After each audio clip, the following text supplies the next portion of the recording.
নমস্কার, আপনারা দেখছেন খানাকুল নিউজ। আমি তপন কোটাল। এই মুহূর্তে আমি রয়েছি খানাকুলের পলাশপায়ে এবং আমার পাশে রয়েছেন একজন যুব তৃণমূল নেতা বা তৃণমূল কর্মী। তো উনি দীর্ঘদিন ধরেই রাজনীতির সাথে যুক্ত আছেন এবং আমরা একটা চিত্র দেখতে পেলাম, যেই চিত্রটা আরামবাগের যিনি প্রার্থী, তৃণমূল প্রার্থী মিতালি বাগ জয়লাভের পর এনাকে দেখা গেল যে রেজাল্ট আউটের পরের দিনেই যে খানাকুলের যে মুচিঘাটা যে ব্রিজ আছে, সেই ব্রিজ সংলগ্ন এলাকা থেকে তাকে ডন্ডি কেটে দেখা গেল একটি মন্দিরে যেতে। এবং সেই বিষয়ে কেন এরকম উদ্যোগ, তো সেই প্রসঙ্গ নিয়ে আমরা কথা বলবো। তো আপনার নাম কি?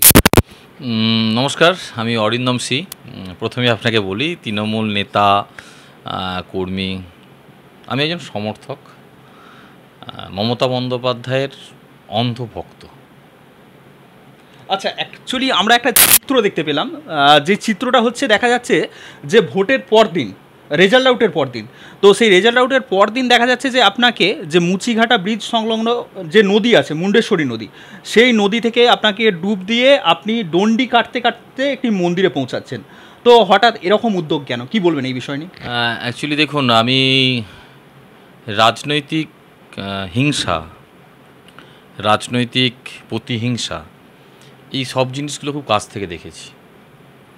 আমার রাজনৈতিক পরিবারে জন্ম, কিন্তু কোনো কালেই রাজনীতিতে এসে বড় নেতা হব এই ভাবনা চিন্তা আমার মধ্যে কোনোদিন কাজ করেনি। নানান ঘটনা পরম্পরার মধ্যে দিয়ে রাজনীতির মধ্যে ঢুকে যাওয়া। তো এবারে যেটা আপনি দেখেছেন, যেটার কারণে আপনি আমার কাছে এসেছেন, আমার এক ভাই ভিডিও করতে দেওয়াতে সেটা লাইভও করেছে, ফেসবুক লাইভ থেকে দেখলাম অনেক মানুষ দেখেছে। মূলত আমি ঈশ্বরের কাছে প্রার্থনা করেছিলাম যে, আরেকটু আগে থেকে বলি, আমি লাস্ট 1 মাস ধরে অফিস যাওয়ার আগে স্নান করে ঠাকুরের কাছে দাঁড়িয়ে হাত জোর করে 2টো প্রার্থনা করতাম। একটি সফল হয়ে গেছে, আরেকটি ঈশ্বর পসেচে রেখেছেন যে মিতালি বাগ আরামবাগের বুকে যেন মা জয়যুক্ত হয়, আর যদি হয় আমি এটা করব। ওই যে গণ্ডি কাটার ব্যাপারটা আপনি দেখেছেন। আরেকটি আমার খুবই কাছের ভাই হঠাৎ করে সে অসুস্থ, তার একটু ওটি হয়েছে, আমি নাম নিচ্ছি না, তো সে এখন ভালো আছে। তো সে যেন খুব তাড়াতাড়ি তার নিজের জায়গায় ফিরে আসতে পারে। তো এই দুটো লাস্ট মাসখানেক ধরে আমি অফিস যাওয়ার পথে যেখানে বা বাড়ি থেকে বেরোনোর আগে আমি এটা ঠাকুরকে জানাতাম। তো খুব স্বাভাবিকভাবেই, যেহেতু মমতা বন্দ্যোপাধ্যায়কে কি বলবো, মানে চোখ বন্ধ করে ভরসা করা যায় মতো ব্যাপারটা আমার কাছে মমতা বন্দ্যোপাধ্যায়, তো তার প্রার্থী মিতালি বাগ জিতেছেন। আমি এটা বলেছিলাম যে আমি এটা করব। তো জেতার পরের দিনই সকালে আমি নদীতে স্নান করে ওটা করি এবং পলাশপাই অঞ্চলের যারা তৃণমূল সমর্থক আরও আছেন তারা অনেকেই সেখানে উপস্থিত হয়েছিলেন। এটার মধ্যে দিয়ে নিজেকে জাহির করা, অনেক মানুষের কাছে ছড়িয়ে পড়া, আগামী দিনে ওপরে নেতৃত্বরা আমাকে দেখবে, তারা আমাকে বলবে কি ছেলেটি বাহ, এত দলটা এত ভালোবাসে, একে একটা পদ দাও। না, আমার কোনো ইচ্ছা নেই। শুধুমাত্র ভালোবাসার জায়গা থেকে ঈশ্বরের কাছে প্রার্থনা জানিয়েছিলাম, তিনি রেখেছেন। আমি তো নিজে আমার বুথ, আমি যে বুথ থেকে বিলং করি সে বুথে আমরা হেরেছি। সেই বুথের মানুষজনদের জন্য অনেক কাজ করেছি, সরকার করেছে, আমি কি আমাদের দল মমতা বন্দ্যোপাধ্যায় করেছেন। কিন্তু সেই বুথ এলাকা থেকে আমরা এবারে হেরেছি, আমার পঞ্চায়েতে আমরা এবারে হেরেছি। আরামবাগ জিতেছে, দল জিতেছে, এটুকুতেই আমি ওই কাজটা করেছি এবং শান্তি পেয়েছি ওটা করে। এখনও গা হাত অনেক ব্যথা, কারণ রাস্তাটা অনেকটাই, একদম। তো খুব ভালো লাগছে। অ্যাকচুয়ালি দেখা যায় যে ভোটের রেজাল্ট আউটের পরই হয়তো রুলিং পার্টির নেতারা যারা বিরোধী আছে তাদের ওপর আক্রমণ করছে, কোথাও দেখা যাচ্ছে যে যারা বিরোধী আছে তারা সেখানে জয়লাভ করেছে, তারা আবার রুলিং পার্টির নেতাদের ওপর আক্রমণ করছে। বিভিন্ন রকম ভোট পরবর্তী হিংসার কিন্তু চিত্র আমরা কিন্তু লক্ষ্য করছি। তো সেই জায়গায় এরকম একটা চিত্র যেটা আমি কখনোই আমার চোখে পড়েনি। তো এই রকম হঠাৎ উদ্যোগ, তো এই প্রসঙ্গ নিয়ে যে সমস্ত এখন বর্তমান রাজনৈতিক নেতারা যারা এই ভোটের সময় পর রেজাল্ট আউটের পরই, যে আপনি যেমন ডন্ডি কাটছেন, সে দেখা যাচ্ছে কার মানে বিভিন্ন রকম আক্রমণ করছে, যারা বিরোধী যারা মানে রয়েছে, তো তাদের ওপর আক্রমণ হচ্ছে দেখা যাচ্ছে। তো এই প্রসঙ্গ নিয়ে সেই সমস্ত রাজনৈতিক দলের নেতাদের উদ্দেশ্যে কি বলবেন বা কর্মীদের উদ্দেশ্যে কি বলবেন? দেখুন, আপনি যেটা বললেন আমি ততদূর জানি, যে যত উন্নত সে তত নত। তো এই যে রাজনৈতিক দলের কর্মীরা লড়াই অশান্তিতে জড়িয়ে পড়ছে বিভিন্ন জায়গায়। আমার এখানেও কোনো সময় হয়েছে। বিষয়টা হচ্ছে কি জানেন তো, আমরা একটু অন্যভাবে বলি। দেখবেন এই কিছুদিন আগে একটা সিনেমা হলো, দেব আর মিঠুন একদম দুজনে সিনেমা করলো, বাবা ছেলের চরিত্রে অভিনয় করেছে। তৃণমূল, বিজেপি, সিপিএম, কংগ্রেস তারা সবাই টিকিট কেটে হলে গেছে, সিনেমা দেখেছে, হাততালি দিয়েছে। দেব তৃণমূলের সাংসদ, মিঠুন বিজেপির হয়ে ক্যাম্পেনিং করছে, প্রচার করেছে। তারা বাবা ছেলের চরিত্রে অভিনয় করতে পারে, সেটা দেখে আমরা হাততালি দিতে পারি। একই সাথে একই হলের মধ্যে সিপিএম, বিজেপি, তৃণমূল বসে সিনেমাটা দেখতে পারি। চায়ের দোকানে তৃণমূল বিজেপি একসঙ্গে বসতে পারি না। কোনো বিয়ে বাড়ি, অনুষ্ঠান বাড়িতে নেমন্তন্ন হলে এক টেবিলে বসতে যাওয়ার আগে আমরা দাঁড়িয়ে দেখি ওই টেবিলে বাকি দুজন যে বসে আছে, দুটো চেয়ার ফাঁকা আছে, ওই দুজন কে, তাদের রাজনৈতিক পরিচয় কি, এইটা পরিবর্তন দরকার। এইটা আগে নিচুতলার যারা কর্মী, দেখুন কোনো দলের ওপরতলা নেতারা তারা মারপিট করে না, একদমই। এবিপি আনন্দ বলুন, যে কোনো 24 ঘন্টা বলুন, যে সমস্ত নিউজ চ্যানেল বলুন, যেখানে যুক্তিতর্কের অনুষ্ঠানগুলো হয় সমস্ত দলের নেতারা যায়, নিশ্চিতভাবে সেখানে কফি বা চা ফা দেওয়া হয়, সবাই খায়, যে যার বক্তব্য রাখে। গ্রামে ফিরে এসে নিচুতলায় একদম, সেটা কেন সম্ভব নয়? রাজনৈতিক দলের নেতৃত্বরা তারা যদি তার নিচুতলার কর্মীদেরকে এই বার্তাটা দেয় যে দেখো আমরা যদি এটা পারি তোমরা এটা করো। Politics part of life, not heart of life, অন্তত আমার কাছে। এ তো জীবনে একটা অঙ্গ। আমি পদ্মে বড় কথা, আমি রাজনীতি করবো কেন? একটা মানুষ রাজনীতি করবে কেন? আমি কেন রাজনীতিতে? আমি তৃণমূল দল মমতা বন্দ্যোপাধ্যায়কে ভালোবাসি, অনেক লোক ভালোবাসে। আমার বর্তমান দিনে দাঁড়িয়ে আমার যেটুকু অর্থনৈতিক অবস্থা, তাতে করে আমি আমার সংসার জীবন ভালোভাবেই চলে যাওয়ার কথা। তাই আমি রাজনীতিতে কেন? কোনো মানুষ রাজনীতি করবে কেন? দেখুন আজকে অরিন্দম সি বলুন বা লোকাল এই খানাকুল, আরামবাগ চত্বরে যে সমস্ত আমাদের মতো মানে অঞ্চলে যারা রাজনীতি করি, আমি মনে করি বিশেষ করে আমার তো কোনো যোগ্যতাই নেই কোনো দিন বিধায়ক হওয়ার। আমার কোনো যোগ্যতাই নেই। আমি সাধারণ একটা বিএ পাস ছেলে, আমি ইংরেজি জানি না, ভালো করে হিন্দি জানি না, যদিও আজকালকার দিনে সবকে তোয়াক্কা করে না, সবাই দেখে ওই বড় শালিকটা আমার। রাজনীতিতে আমি কেন এসেছিলাম? আবার অ্যাকচুয়ালি এখন দেখা যায় যে হয়তো 1 অবধি পড়েছে সেও দেখছি এমএলএ হয়ে গেছে। তো এই ক্ষেত্রে কিন্তু দেখতে গেলে আপনি এমএলএ হওয়ার উপযুক্ত। যেটা না না না না না না আমি আমারটা বিশ্বাস করি। দেখুন আমি রাজনীতি করতে এসেছিলাম কেন, তার কি কারণ? আমি মনে করি যে আমার মনে একটা সুপ্ত বাসনা আছে। আমি হয়তো বাড়ি থেকে বেরিয়ে যাচ্ছি, আমার সাইকেল আছে, আমি সাইকেলে করে যাচ্ছি, আমার মেয়েটাকে আমি সাইকেল কিনে দিয়েছি, ছেলেটাকে দিয়েছি। পাশের বাড়ির হয়তো দেখছি 2টো বাচ্চার কাছে সাইকেল নেই, হয়তো আমি যেটুকু রোজগার করি তাতে করে আমি একটাই কিনে দিলাম। কালকে যদি আরও 5 জন আসে আমার কাছে, আমার ইচ্ছা যে আমার পাড়ার ক্লাবটার চারিদিকটা একটা বাউন্ডারি ওয়াল হোক, আমার পাড়ার চারিদিকে ঢালাই রাস্তা হোক, এখানে একটা উঁচু হাইমার্কস লাইট লাগানো হোক, পাড়ার কোনো মানুষ অসুস্থ হয়ে গেল হসপিটালে গিয়ে বিনা মূল্যে চিকিৎসা পাক। এগুলো তো আমি ব্যক্তিগতভাবে আমার টাকা দিয়ে করতে পারবো না। পারবো কি? রাজনীতি আমার বিচারে এটা একটা প্ল্যাটফর্ম, যে আমি যদি এই রাজনৈতিক পরিমণ্ডলের মধ্যে আসি, এই প্ল্যাটফর্মের মধ্যে আসি, আমি সরকারকে এই ভারতবর্ষের মতো বৃহত্তর গণতান্ত্রিক ব্যবস্থাকে কাজে লাগিয়ে আমি আমার ভেতরকার এই বাসনাগুলোকে পূর্ণ করতে পারি। আমি যিনি এমএলএ থাকবেন তাকে গিয়ে রিকোয়েস্ট করতে পারি আমার পাড়ায় একটা চিলড্রেন গার্ডেন বানান, বাচ্চাদের জন্য একটা পার্ক বানান। এইটার জন্য তো রাজনীতিতে আসা। তাহলে তার মূল কথা হলো রাজনীতি করতে আসা উন্নয়ন করার জন্য। তাহলে উন্নয়ন করতে এসে ভাই কেন কারো হাত ভাঙতে হবে? উন্নয়ন করতে এসে কাউকে কেন কটু কথা বলতে হবে? তুমি তোমার কাজটা করো, আমি আমার কাজটা করি। বাজারে 10-12 রকমের তো সাবান আমি নাম জানি বিক্রি হয়। আমরা কি সবাই সব সাবান কিনে গায়ে মাখি না তো? যে কোনো একটা সাবান তো আমি বেছে নিই যেটা আমার জন্য প্রয়োজন। সবাই তো বলে যে আমি ভালো, কেউ তো বলে না আমি খারাপ। রাজনৈতিক দলগুলো তাদের কথা বলবে, তাদের মতাদর্শের কথা বলবে, তাদের ম্যানিফেস্টোর কথা বলবে, আগামী দিনে কী করবে মানুষ বিচার করবে না? মানুষের উপর ছেড়ে দাও না। আমি এই নির্বাচন প্রক্রিয়ার আগেও বিভিন্ন কয়েকটা পথসভায় আমি বক্তব্য রেখেছি, দলের কথা বলেছি, তৃণমূলের কথা বলেছি। আপনি সেগুলো কমিশন তো সব রেকর্ড হয় এখন। আমি সেখানে কিন্তু একই কথা বলেছি, একই আহ্বান জানিয়েছি যে আমি ভালোবাসার দোকান খুলে বসে আছি ভাই। আপনি জনগণ ঠিক করবে না কাকে ভোট দেবে। আমি তো বলছি, আমি যে গ্রাম থেকে যে বুথ থেকে বিলং করি সেখানে বিজেপি জিতেছে। আমি ভাবছি যে কি কোনো কারণ নেই জেতার তাদের, এটা আমি ভাবছি না। কারণ আমি দেখতে পাইনি যে তারা কিছু করেছে জেতার মতো। রাস্তাঘাট বলো তৃণমূল বানিয়েছে, যদি নদী পলাশ পাই 1 নম্বর গ্রাম পঞ্চায়েতে নদীবাঁধ সংস্কার বলো সবাই বলে কি এলএনটি বানিয়েছে। এলএনটি একটা কোম্পানি, যেটা সাধারণ মানুষ জানেই না। একদম। গভর্নমেন্টের irrigation department, government of West Bengal সে বানিয়েছে। এলএনটি একটা কোম্পানি। এত বড় কাজ হয়েছে। আমি যে পাড়ায় বাস করি সেই পাড়া সুরক্ষিত হয়েছে নদীর বন্যার হাত থেকে। পাড়ায় রাস্তাঘাট হয়েছে। তারপরে তো তৃণমূল হেরেছে। আমি ভাবছি কেন হারলাম, মানুষ ভেবেছে হেরেছি। আবার যাব মানুষের কাছে যদি কোনো দিন ইচ্ছা হয়, মানুষকে আবার বলবো যে তোমরা এটা কেন করলে। দিদি তো বরং 2023-এ পঞ্চায়েত ভোট হয়েছে। আমার পলাশপেট নম্বর গ্রাম পঞ্চায়েতে বিজেপি ক্ষমতায় এসেছে, 7 আর 6 ব্যবধান ছিল।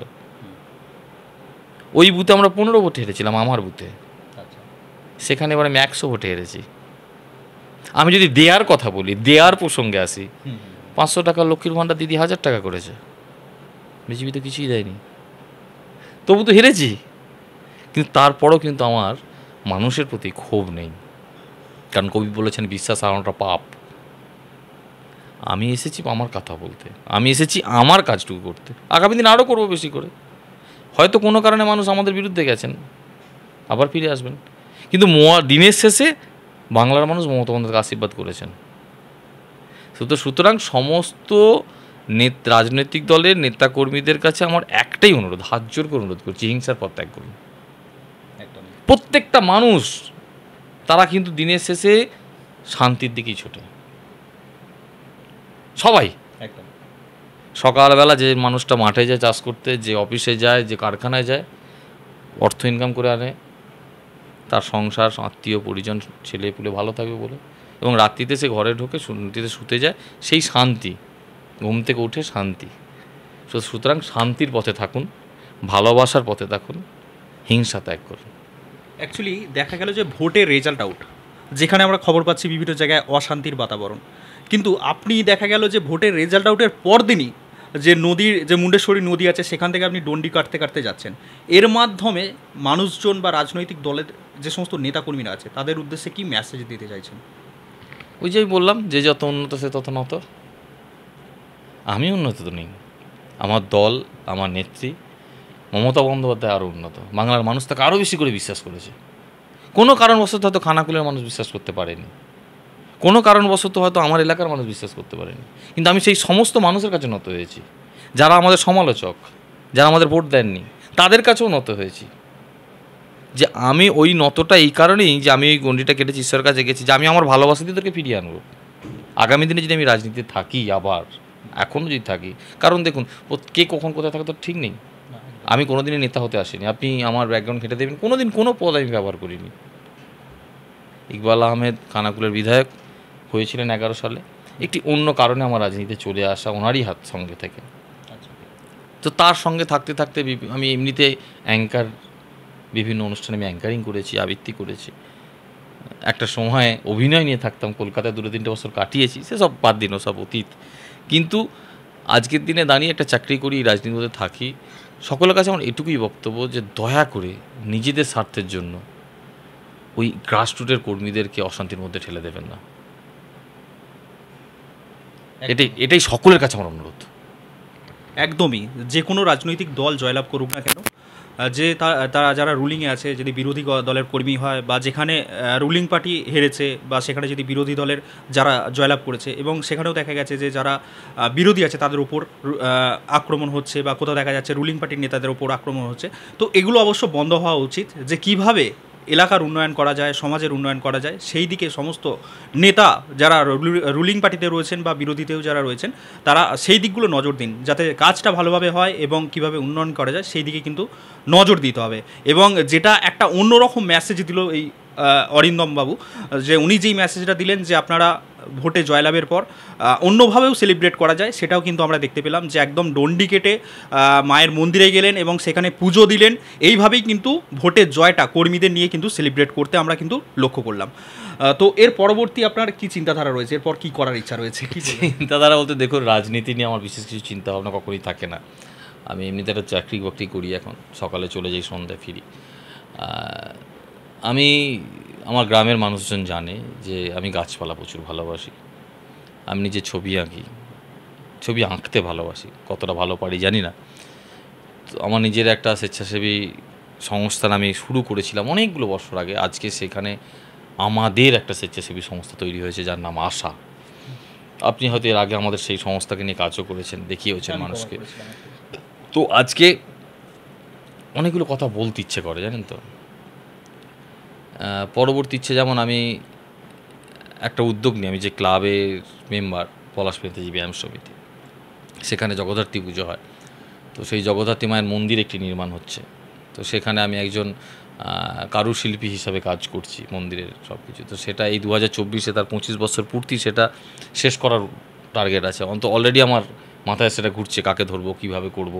মন্দিরের অনেক কাজ বাকি আছে, রং করতে হবে, পাথর, এইসব নিয়ে। তো এই মন্দির যেহেতু প্রসঙ্গটা এসে গেল, ধর্মের কথা এসে যায় এখানে নর্মালভাবেই। আর এই রাজনীতিতে বর্তমান দিনে ধর্মটা একদম চুম্বকের মতো আটকে গেছে। আমি আপনার একটা প্রশ্ন করছি, আমার তো এখন হিন্দু মুসলিম নিয়ে আমাদের কথা হয় সব সময়, জাত পাত, হাড়ি মুচি ম্যাথর। আচ্ছা বলুন তো, আজকে যদি আপনার কোনো কারণে রক্তের প্রয়োজন হয়, আপনি হসপিটালে কোনো কারণে ভর্তি হলেন, রক্তের প্রয়োজন হলো, ডাক্তার আপনাকে বলবে না রক্ত দাও, তো আপনার বাড়ির লোক তো রক্ত নিয়ে এসে আপনাকে দিয়ে দেবে ব্লাড ব্যাংক থেকে। সেই রক্ত আপনার শরীরে দেওয়া হবে, আপনি সুস্থ হবেন। আপনি বলতে পারবেন ওই রক্তটা কার ছিল? না, কখনোই না। কারণ হচ্ছে যখন প্রয়োজন পড়বে, যখন রক্তের অভাব সংকট দেখা দেবে, সেই রক্তটা কিভাবে পাওয়া যায় তার কিন্তু চেষ্টা অ্যাকচুয়ালি পরিবারের লোকজন কিন্তু করবে। যখনই সেটা পাওয়া যাবে, তো তখন কিন্তু আর এটা খোঁজ করা হবে না যে সেটা কার, সে খোঁজ করলেও জানতে পারবেন না। একদম। রক্তদান শিবিরে যে রক্ত মানুষ দান করে, সেই প্যাকেটের গায়ে লেখা থাকে না এই রক্তটা কার। একদম। সুতরাং আমি একজন হিন্দু ধর্মের ছেলে, আজকে যদি আমার শরীরে কোনো কারণ রক্তের প্রয়োজন হয়, আমাকে হসপিটালে নার্সিং ভর্তি করার পর আমাকে রক্ত দেওয়া হয়, কে বলতে পারে ওই রক্তটা কোনো মুসলমানের ছিল না? কে বলতে পারে ওই রক্তটা কোনো হাড়ি মুচি ম্যাথরের ছিল না? সেই রক্ত আমার শরীরে এসেছে, আমি সুস্থ হয়েছি। আজকে বলুন আমার ধর্ম কি, আমার জাত কি? আমি হিন্দু ধর্মের ছেলে। জীবে প্রেম করে যেইজন সেইজন সেবিছে ঈশ্বর, স্বামী বিবেকানন্দ বলেছেন। আমার তোমার আর কিছু বলার দরকার নেই, আর কিছু ভাববারই দরকার নেই। জীবের প্রেম করে যাও, জীবের সেবা করে যাও। আজকে যদি রক্তদান শিবিরে রক্তগুলো দান হচ্ছে, আমার পরিবারের যে মানুষটা রক্তের প্রয়োজন হচ্ছে, আমি গিয়ে কোনো ব্রাহ্মণ মানুষে গিয়ে বলে না কিন্তু ব্লাড ব্যাংকে, আমার বাবা ব্রাহ্মণ, আমাকে একটা ব্রাহ্মণ টাইটেলের রক্ত দিন, বলে রক্ত দিন বলে। তাহলে সেই রক্তটা কোনো মুসলমানের কিনা কিন্তু এই ব্রাহ্মণ লোকটা জানে না। তাহলে আমরা কেন ধর্ম নিয়ে হানাহানি করব? আমরা কেন ধর্ম নিয়ে কথা বলবো? কিসের ধর্ম? কর্মই তো ধর্ম। আপনি দেখুন, ইদানিং আমরা দেখতে পাই রাজমিস্ত্রি হিন্দু, যারা স্কুলে পড়ে, তাদের কাছে মন্দির কোনটা, মসজিদ কোনটা? স্কুল তো। আমি যে স্কুলে পড়াশোনা করেছি, পলাশপঞ্চ রামকৃষ্ণ বিদ্যা মন্দির, ওই স্কুলটা বানিয়েছে মিস্ত্রি, স্কুল নির্মাণকারী মিস্ত্রি তো একজন মুসলমান, আতাউল মিস্ত্রি। আমার যে বাড়ি, সেই বাড়িটা বানিয়েছে তো একজন মুসলমান মিস্ত্রি, রাজমিস্ত্রি। একটা মুসলমান রাজমিস্ত্রির বানানো বাড়িতে থাকতে আমার আপত্তি নেই। আমার বাড়িতে এসিটা ফিট করে গেছে একটা মুসলিম, আমাদের বাড়ির পাথর বসাতে আসছে একটা মুসলমান মিস্ত্রি, সোফা বানাচ্ছে একটা মুসলমান মিস্ত্রি, আমার বাড়ির ফার্নিচার করছে একটা মুচি ম্যাথর।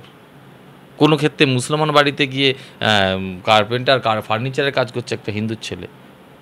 তাহলে মুসলমানের বসানো পাথরের ঘরে থাকতে আমার আপত্তি নেই, সেই মানুষগুলোকে নিয়ে রাজনীতি করছি, লজ্জা করে না? এখন তো দেখা যাচ্ছে যে ধর্ম নিয়ে রাজনীতি করে না। একটা মুসলিম মানুষ হিন্দুর দান করা ব্লাড ব্যাংকে হিন্দুর দান করা রক্ত শরীরে ঢুকিয়ে নিয়ে সুস্থ হয়ে বাড়ি ফিরছে হসপিটাল থেকে। কিসের ধর্ম? তার জাত কি? তার ধর্মের নাম কি? তখন আকবরের শরীরে অমরের রক্ত ঢুকে যাচ্ছে, ঢুকছে, হ্যাঁ কি না বলুন? আমি যদি ভুল বলি বলুন। না না, একদম একদম নিশ্চিত। তাহলে আমরা ধর্ম নিয়ে হানানি করবো কেন? যে দেশে স্বামী বিবেকানন্দ তো হিন্দু ধর্মকে চিনিয়েছে সারা বিশ্বের কাছে, শিকাগো মহাসম্মেলনে। তা তিনি যখন বলতে পারেন হাড়ি মুচি ম্যাথর চণ্ডাল আমার ভাই, আমি কনসা হনু? আমি কে? সকলের কাছে অনুরোধ আমার, ভাববেন না অনেক পাণ্ডিত্যের কথা বলছি, আমার পাণ্ডিত্য খুব কম, একটা সামান্য, আমি প্লেন গ্র্যাজুয়েট। কিন্তু এই সকলের সাথে থাকতে থাকতে না এগুলো মাথায় আসে।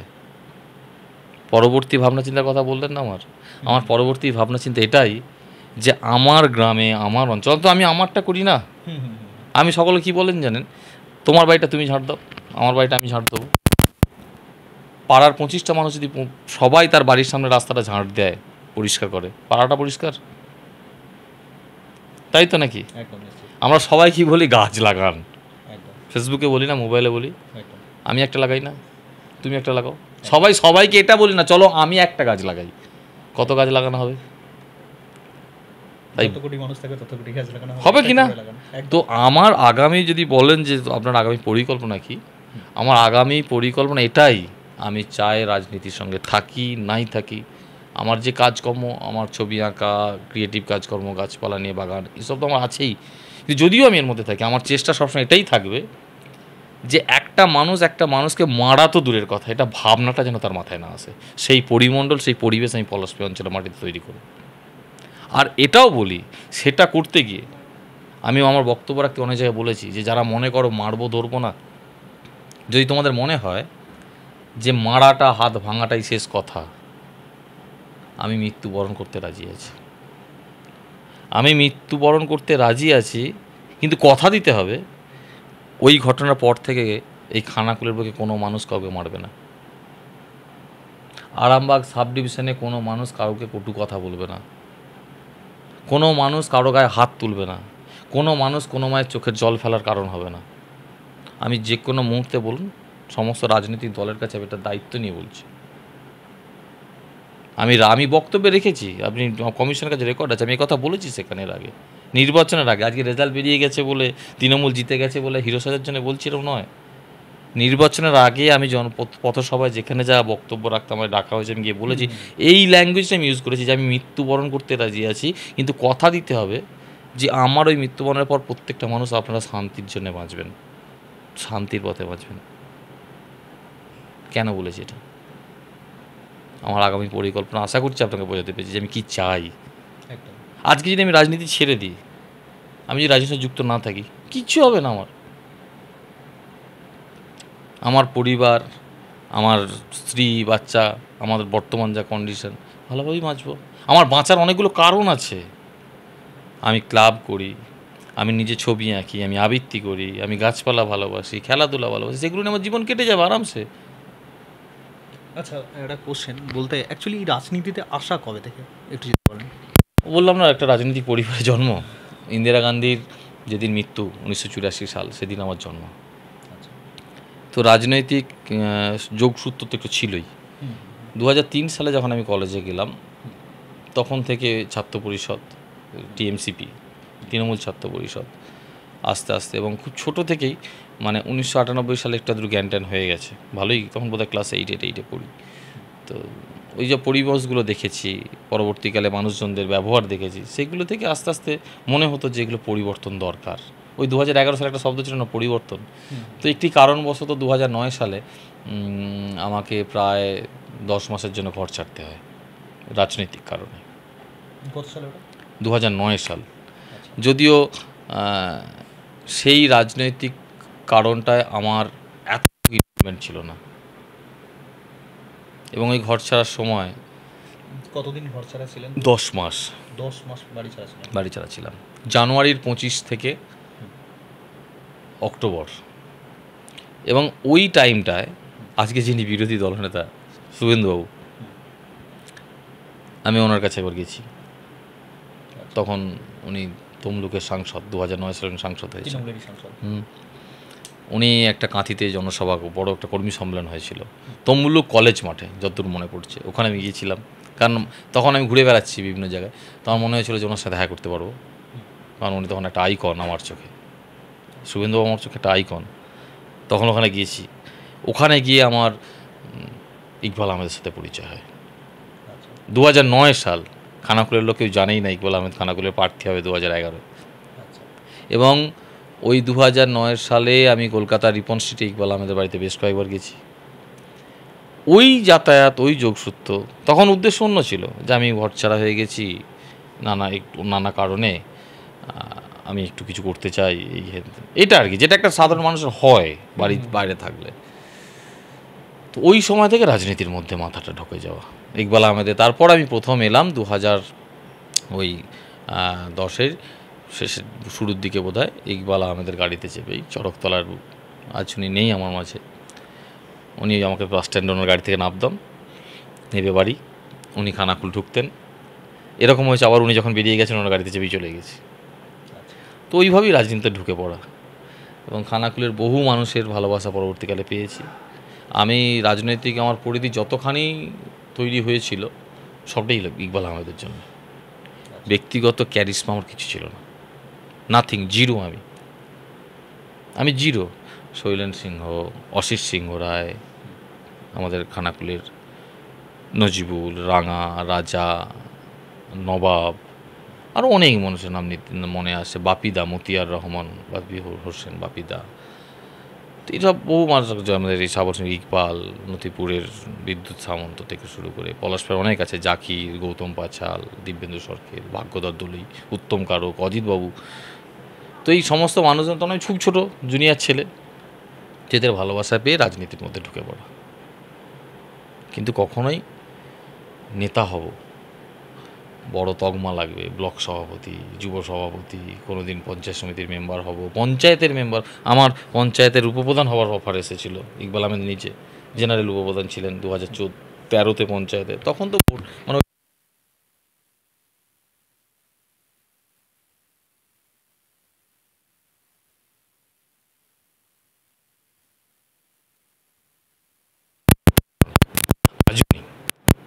শুধু নেই নয়, দিলেও নেব না। আচ্ছা, এই রাজনীতিতে এসে অ্যাকচুয়ালি এলাকার মানুষের জন্য কতটা কি করতে পারলেন যদি একটু বলতেন। লাভের থেকে লস বেশি হয়েছে। সবথেকে বড় কী লস হয়েছে জানেন? খুব কাছের সম্পর্ক কিছু হারিয়ে গেছে। যে মানুষটাকে রাত্রিবেলা, যে মানুষটার গায়ে পা তুলে ঘুমিয়েছি অনেক রাত্রি 2-3 পর্যন্ত পড়েছি, যে মানুষটাকে ভাবতাম এই মানুষটার মতো হব, সুখ দুঃখ সব কিছু ভাগ করেছি, অভাব ভাগ করেছি যে মানুষটার সাথে। আমার কিছু জানে না, আমার পরিবার কিছু জানে না, হয়তো এরকম কিছু নেই। আজ দেখি যখন রাজনীতির কারণে সেই মানুষটা আমাকে অন্য চোখে দেখে, তখন কষ্ট হয়। আমি করার কে? আমি তো কিছু নেই। আচ্ছা বলুন তো, রাজনীতি নেতাদের কাছে পাবলিক যায় কেন? আমার কাছে একটা পাবলিক এলো, কি বলে এসে, ভাই আমার লক্ষ্মীর ভাণ্ডারটা আটকে গেছে দেখে দিস, ভাই আমার বাবাসটা আসছে না দেখে দিস একটু, বা আমার পাড়ার সামনে রাস্তাটা ধসে গেছে। আমি তো কোনোটাই করব না। আমি বড়জোর ওই মানুষটা, ও ব্লকে যেতে পারবে না হয়তো, বা কোথায় যাবে, গিয়ে কি করবে, আমি সেই যোগ সাধনটা বড়জোর করে দিতে পারি, এর বেশি তো আমি কিছু নই। তো ওইগুলো করেছে অনেক। এরকমও হয়েছে রূপশ্রী প্রকল্পে তার বাবা বাইক চালানোও জানে না, বা তার বাবা মাঠে কাজ করবে, আমাকে এসে বলেছে ওকে নিয়ে যে না বাবা একটু। আমি তার মেয়েকে বাইকে চাপিয়ে নিয়ে ব্লকে গেছি রূপশ্রীর আবেদন করতে, পরবর্তীকালে সে রূপশ্রীর টাকা পেয়েছে। এরকম কাজকর্ম করেছি, হসপিটাল নিয়ে গেছি অনেকে। সব থেকে ভালো লাগে যখন ভালো লেগেছে, যখন কোনো মানুষকে ডাক্তার না বলে দিয়েছে। আজ আমি আপনাদের সামনে বলি, রাজনীতিতে যেমন কষ্ট আছে, অনেক আনন্দ আছে, অনেক। 1-2জন পেশেন্ট এই পলাশপাড়ের না বলেছে ডাক্তার, তার আত্মীয় পরিজন তাকে দেখতে আসছে, বাড়িতে শুয়ে আছে, কোমর থেকে নিচের দিক প্যারালাইজড। সেই পেশেন্টকে ইকবাল আহমেদকে ধরে মিনস, দাদা দেখুন কিছু না কিছু করতেই হয়, যে পিজি এরকম একজন আছে, তো ইকবাল আহমেদের মাধ্যমে পিজিতে গিয়ে সেই পেশেন্ট আজকে কাঠের কাজ করছে, সেই পেশেন্টটা আজকে কাঠের কাজ করছে, সংসার করেছে, না বলে দিয়েছিল ডাক্তার। একজন মানুষের পা বাদ দেওয়া হবে, সকাল 9টার সময় তার বাড়ির লোক কাঁদতে কাঁদতে ব্যাগে করে টাকা নিয়ে বেরোচ্ছে, আমি তখন অফিস যাচ্ছি, রাস্তায় দেখা, কাঁদছে, বাড়ির সবাই কাঁদছে, কী ব্যাপার না, আজকে ভাইয়ের পাটা বাদ দেওয়া হবে, অ্যাক্সিডেন্ট হয়েছিল। তো জানি না ঈশ্বরই বলালো কিনা আমায় কথাটা, হঠাৎ আমি বলে ফেললাম, হয়তো আমার এইভাবে বলাটা ঠিকও হয়নি, ভাইয়ের পা যদি বাদ দিতে হবে তো এত তাড়া কিসের, হ্যাঁ ক্যাজুয়ালি বলে ফেললাম। ওয়েস্ট ব্যাঙ্কে ভর্তি ছিল, বলছে 1 লাখ টাকা লাগবে, আজকে পাটা বাদ দেওয়া হবে। এক কাজ করো, পাটা তো বাদ দিতে হবে বলে দিয়েছে, তো ওয়েস্ট ব্যাঙ্ক থেকে বাদ দাও আর পিজি থেকেই বাদ দাও, তুমি ভাইকে আজকে ছুটি করে নিয়ে পিজি পালিয়ে যাও। সেই লোকটা আজকে হাঁটছে। সেই মানুষটা আজকে হাঁটে, এত ভালো লাগে না এগুলো, একটা আনন্দের, প্রচুর আনন্দ হয়। কিন্তু আবার যখন কোনো কিছু অন্যায়ের সাথে যুক্ত না থাকার পরেও 5-7টা কেস, কোর্টে গিয়ে দাঁড়াতে হয় এইভাবে, এরকম করে দাঁড়ানো যাবে না, হাতকে সোজা রেখে, ফোন পকেটে রেখে, গলার চশমা রাখা যাবে না, হেডফোন ঝুলিয়ে রাখা যাবে না, ওই এই কাঠের ঘেরা কাঠের মধ্যে দাঁড়িয়ে যখন এরকম চুপ করে দাঁড়িয়ে থাকতে হয়, যখন উকিল সাহেব বলে আপনার বিরুদ্ধে এই অভিযোগ আছে, আপনাদের বিরুদ্ধে, না জজ সাহেব আমরা নির্দোষ, দিনের পর দিন, বছরের পর বছর সেগুলো চলে, একটা ডেট পরে আবার হাজিরা দিতে হয়, তখন কষ্ট হয়। কেন করতে এলাম এসব? কোনো ইনভলভমেন্ট নেই, আমি বাড়িতে কোথাও একটা কোনো কিছু হলো, এটা তো কালচার, অদ্ভুত কালচার, এবং এই কালচারটা রাজনীতি দলের নেতারাই তৈরি করেছে। আজকে যদি খানাকুলে কিছু ঘটে, কোনো জায়গায় হয়তো তৃণমূল কর্মীর সঙ্গে কারো একটা কিছু হলো, বিজেপির হলো, সিপিএম হলো, আমার বসে গেলাম লিস্ট করতে কার কার নামে কেস দেব। আমাদের তো আইন ব্যবস্থা নিয়ে কিছু বলার নেই। এই মুহূর্তে যে তুমি আমার পাশে বসে কথা বলছো, তুমি যখন বাড়ি যাবে, বাড়ি যাওয়ার পথে যে রাস্তায় কোনো কারণে বাইক থেকে পড়ে গিয়ে তোমার কপালটা একটু কেটে যায়, তুমি কালকে সকালে গিয়ে থানায় কেস করো, জরিন্দম আমার মাথাটা ফাটিয়ে দিয়েছে, কেস হয়ে যাবে আমার নামে। আমাকে এবার প্রমাণ করতে হবে যে না আমি তোমার মাথা ফাটাইনি। তো তাই আমি কেন যাব? আমার নামে একটা করতে ডেট পড়বে, সেই ডেটটায় আমি কেন যাব? আমার সেদিনকে আমার মায়ের শরীর খারাপ থাকতে পারে, বলবে অপশন আছে, আইন বলবো অপশন আছে, তুমি উকিলের মাধ্যমে জানাও। কিন্তু আমি ওই জায়গাটায় যাবো কেন? কেন একটা প্রি ইনভেস্টিগেশন হবে না? প্রকৃতই আমি তোমার মাথাটা ফাটালাম কিনা? আমি কি হবে আলটিমেট? বলবে প্রমাণিত হবে, তারপর তুমি ওনার বিরুদ্ধে মানহানির মামলা করো, আমি আবার 5 দিন অফিস কামাই করে যাবো কোর্টে। আমি আবার 5 দিন অফিস কামাই করে যাবো কোর্টে, যে তোমার আমার কেসটা মিটে গেল 5 বছর 10 বছর পরে, আবার তখন আমি গিয়ে বাপন কোটালের বিরুদ্ধে কেস করব, যে মানহানির মামলা করবো, মিথ্যা আমার বিরুদ্ধে কেস দিয়েছিল, আবার আমি যাব। এই চলবে তো? অনেক কিছু হয়তো আমি ভুল, আমি যেগুলো বললাম হয়তো আমি ভুল, কিন্তু এগুলো মাথার মধ্যে ঘোরে, যে কারণে হয়তো আমি কোনোদিন নেতা হওয়ার স্বপ্ন দেখিনি। কারণ আমি বিশ্বাস করি ভালোবেসে যেটা সম্ভব, উন্নয়ন করার জন্যে কারো হাত পা ভাঙার দরকার পড়ে না, কোনো ভালো কাজ করার জন্যে কাউকে খুন করার দরকার পড়ে না। আর আমি এটাও বলি, যে আক্ষেপের কথা বললাম, আজকে যদি কোনো জায়গায় দেখি সিপিএমের তরফ থেকে রক্তদান শিবির হচ্ছে, আমাকে ডাকতে হবে, আমি সেই কাজটা সহযোগিতা করব। কোনো জায়গায় দেখি যদি বিজেপির 4টে কর্মী তারা কোনো দুস্থ মানুষের উপকার করছে, সেবা করছে, কোনো পরিবারের কোনো মেয়ের বিয়ের সময় পাশে গিয়ে দাঁড়িয়েছে, আমি আছি। শুরু করেছিলাম যেটা দিয়ে, দেব আর মিঠুন যদি বাবা ছেলের চরিত্রে অভিনয় করতে পারে, গ্রামের বুকে দাঁড়িয়ে আমরা ছোট থেকে বড় হলাম বন্ধু, খেলার মাঠ দাপিয়ে বেড়ালাম, কলেজ করলাম, ঘুরে বেড়ালাম, যখনই রাজনৈতিক মতাদর্শ দুজনের তফাৎ হয়ে গেল, সত্যি হয়ে গেলাম। পরিবর্তন করুন। সমস্ত নেতাদের কাছে, সমস্ত রাজনৈতিক দলের নেতাদের কাছে আমার একটা অনুরোধ। আমি জানি হয়তো এই কথাগুলো, এই আপনি যে কথাগুলো বলছেন, এগুলো যদি আপনি পাবলিশ করেন, এগুলো যদি ছাড়েন আপনি মিডিয়ার মাধ্যমে, অনেকে কটু কথা বলবো, হয়তো অনেকে বলবো অনেকে জ্ঞানের কথা বলছে। আমার পাণ্ডিত্য বেশি নেই, খুব সামান্য পড়াশোনা, কিন্তু এইগুলো আমি ভাবি, হয়তো বেকার বলেই বেশি ভাবি, অনেক বাবার সময় পাই, কিন্তু এইগুলো আমার মাথায় ঘোরে। আপনি বলুন কী কারণে এটা আমরা করব?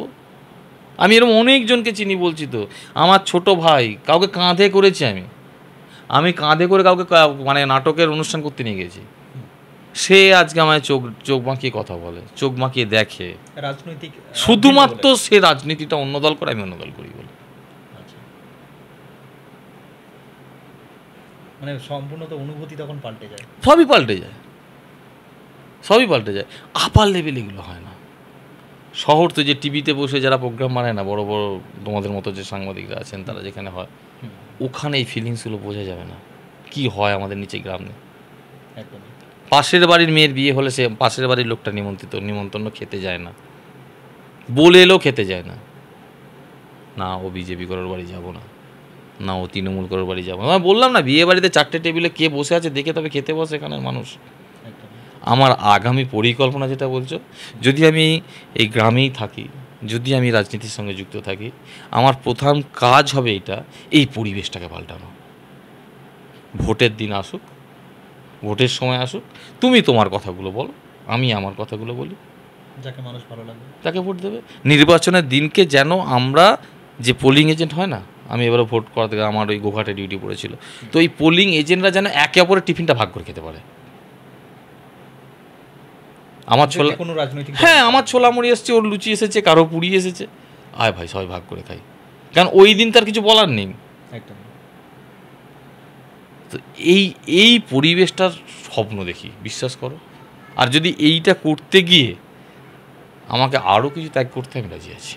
এই রাজনীতি ছেড়ে দিয়ে চলে যেতে তাও রাজি আছি, কাল থেকেই করবো না রাজনীতি, কিন্তু মমতা বন্দ্যোপাধ্যায়কে বলতে পারবো না, অসম্ভব। এর বাইরে আর কি কি করেন আপনি? ছবি আঁকি, শুধু নিজের ঘরে নয়, যেখানে খুশি ছবি আঁকি, পাড়ায় মহল্লায় রাস্তাঘাটেও ছবি আঁকি, অনেক সময় কিছু কালচারের কাজ করি, হাতের কাজ, সেসবগুলো করি, একদমই ব্যক্তিগতটা নিজের, এবং বাণিজ্যিকভাবে কিছু না, একটু আবৃত্তি করতাম, এবং অ্যাঙ্কারিংটা মন দিয়েই করতাম। রাজনীতি কারণ একটা কমেছে, তো এখন ইচ্ছে হয়, হচ্ছে আবার, যে আবার ওই পুরনো জিনিসগুলোকে নতুন করে শুরু করব, ওগুলো করি আর কি।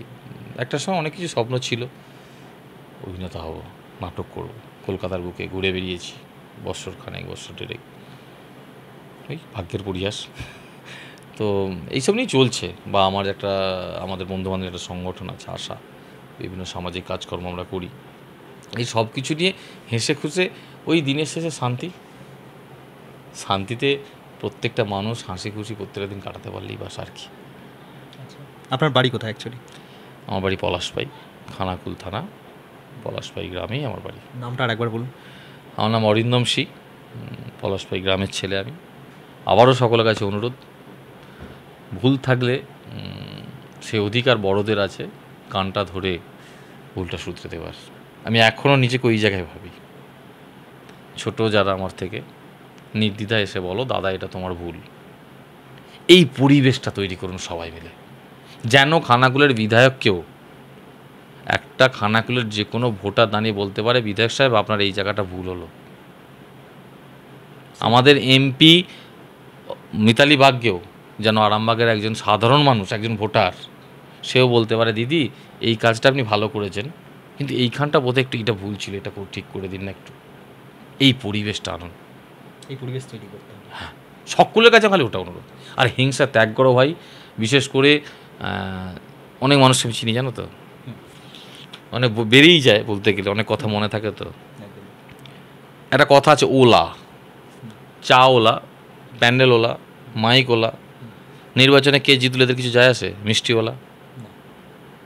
ও কিন্তু আগের দিন, রেজাল্টের আগের দিনকে 5,000 লাড্ডু বানিয়ে রেখেছে। যেই জিতু না কেন লাড্ডু বিক্রি হবে, যেই জিতু না কেন মাইকওয়ালা জানে আমার মাইক ভাড়া হবে, ডেকোরেটিংওয়ালা জানে আমার সব ডাবা ডোংটো গ্যাস ভাড়া হবে, মাংস রান্না হবে, খাওয়া হবে, আছে না? এই ওলার পরিমাণটা সমাজ অনেক বেড়ে গেছে। যারা চুপচাপ থাকে, সমালোচনা করে, সমাধানের কথা বলে না। অনেক মানুষকে আমি চিনি যারা খালি পেছন থেকে এই ধরনের কথা, চায়ের দোকানে, পাড়ার মহলায়, এটা ভুল, ওটা ভুল, সেটা ভুল, কোনোদিন নিচু তলার ওই সাধারণ কর্মীগুলোকে ভুলটা শুধরে দেয় না, বলে না যে এটা করো, এটা করলে এটা হবে।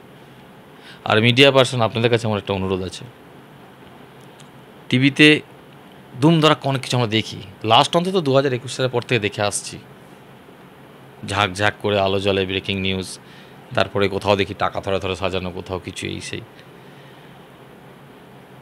এই কদিনে যে সন্দেশখালি নিয়ে হলো,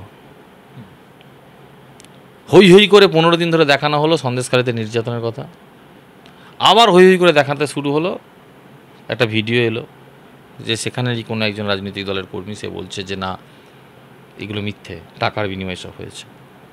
দুটোর নিচেই লেখা থাকে সূত্রধারা মারফত খবর, সত্যতা যাচাই করা হয়নি।